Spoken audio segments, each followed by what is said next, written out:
Hey guys, I just want to go over a little bit about my overall impressions playing the beta back in near the end of January. It was the only beta of Street Fighter V that I actually got to play, even though there were a few of them throughout 2015.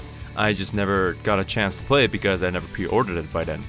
But going right into the beginning, the first thing that you listen to is the main soundtrack, the main theme in the main menu. I say main like a million times, but it is absolutely stunning.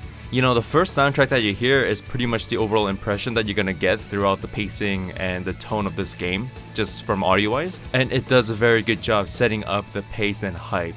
I'm just sitting there in the menu for 10 minutes just listening to the single soundtrack. Since I never played any of the previous betas, I'm just gonna go over a little bit about the gameplay, even though a lot of you guys may already know how they play out through the character spotlight videos and things like that.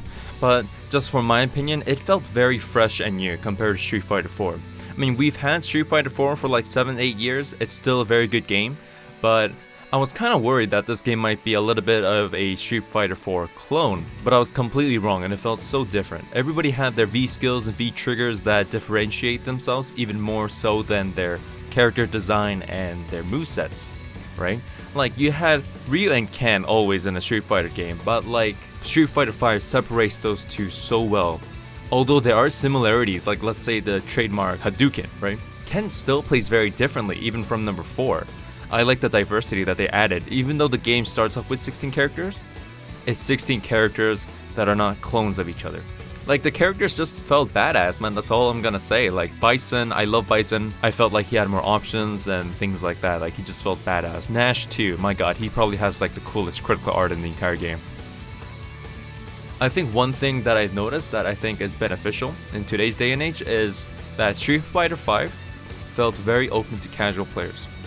There were a lot of mechanics and things that you had to learn in Street Fighter 4 to get good. It felt very frustrating because it's not easy to learn them, right? There's a lot of tech, there's a lot of setups and mix-ups and things like that, and rules that you had to learn in that game that were a little bit too much at first. You couldn't just pick up the controller and just mash buttons and have fun to win with other players on the same level.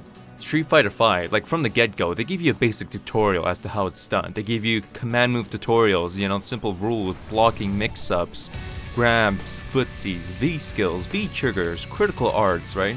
This game doesn't have FADCs anymore, and I think that was one thing that a lot of people had trouble learning because it wasn't very easy execution-wise in the first place, Hadouken or DP, FADC into Ultra, things like that. That took me quite a while to actually learn it, and I still don't get it 100% of the time. Compared to Street Fighter 4, it definitely felt less one-frame link combo orientated, which I couldn't get into because I did not have the execution or the skills to do so. It felt more like a borderline between a 3D fighting game where you can do slugfest fighting and just punch each other, trade blows one after another, but still very fast-paced and fun where it's not completely brain dead. I know a lot of people that like trading shots back and forth like an actual fist fight rather than one guy having an advantage because you couldn't block a mix-up 5 times in a row.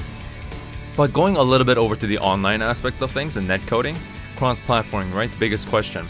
I think it works. You can tell the majority of the time you play someone on a different platform that there's gonna be a slight netcoding issue. But your character is smooth as hell and the background is smooth, but their character does a lot of just things where it skips frames and data visually, so you can't really react to what they're doing or tell what they're doing, and the moves will come out, things like that. It's just something that they're gonna have to fix, but it's not too much of a big issue because the majority of the people that you're gonna get queued up with are probably gonna be the people on the same platform. And whenever I did, almost absolutely all the time, with the exception of maybe 1 out of 50, it was flawless. The ratio of stable matches in this game was very high for me, even playing the beta for maybe 5-6 hours. I experienced the beta as if I was playing a new Street Fighter game, rather than an extension of 4 or a clone of. But in the end, I really did enjoy Street Fighter V. Whether it was beta or not, I think it's gonna show a lot of promises, and it's gonna meet all the expectations when the game launches tomorrow. So, let me know what you guys think, and thanks again guys, and I'll see you all next time.